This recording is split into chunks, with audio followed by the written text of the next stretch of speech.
प्रश्न अच्छे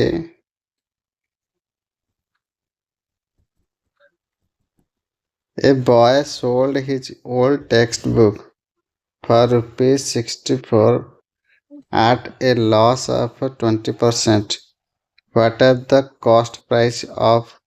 the textbooks? प्रश्नटा कौन बुझी होची ना बुझिनु ପ୍ରଶ୍ନଟା ପ୍ରଶ୍ନଟା ମାନେ ପ୍ରଶ୍ନଟା ତ ଯେମିତି ଲେଖିଛି प्रश्नटा कौन ओडिया रे मते कह ପ୍ରଶ୍ନଟା ଲେଖିଛି କି ଗୋଟେ ପିଲାଟେ ତାର ମାନେ ବହିଟା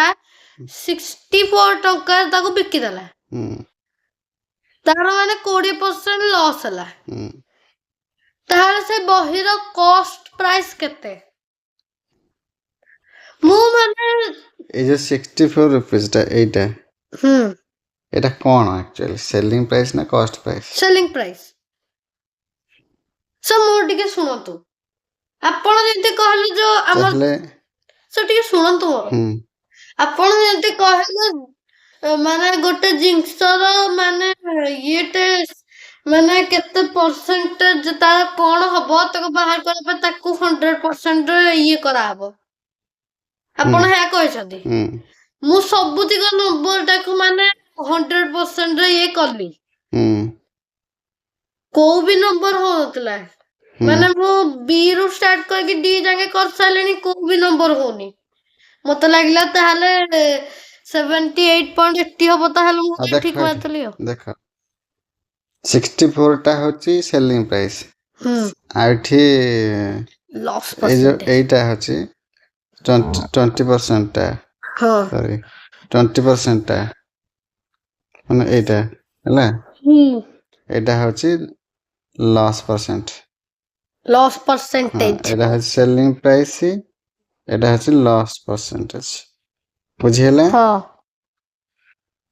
तो लॉस परसेंटेज टा हला ऑटोमेटिक एटा ए लॉस परसेंटेज टा हो केते 20% आ 8 सेलिंग प्राइस टा एसपी टा हबो केते परसेंट 80%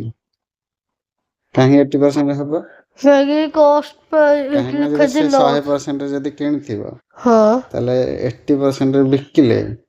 तार 20% लॉस हबो सेथि पई एठी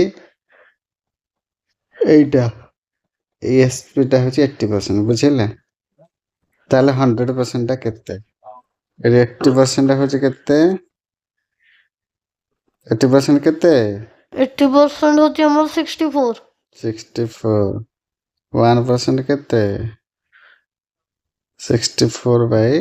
80 हां 100% टा केते एडी को दे डायरेक्ट गुण दे छले एटा 8 रे हरिबा एटा 8 रे हरले 8 8 64 8 10 80 एटा 10 को 100 कटे देले एटा हैला 10 8 10 80 त 80 ता हबा आंसर ताहले उत्तर कोटा हबा 80 किंते फर्स्ट प्राइस ता 80 हो 80 केंती तो बुझेली बरा 80% है 64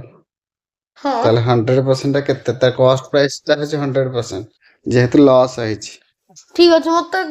कैलकुलेशन ते करिया के तापर माने तमरा ये मान जीबी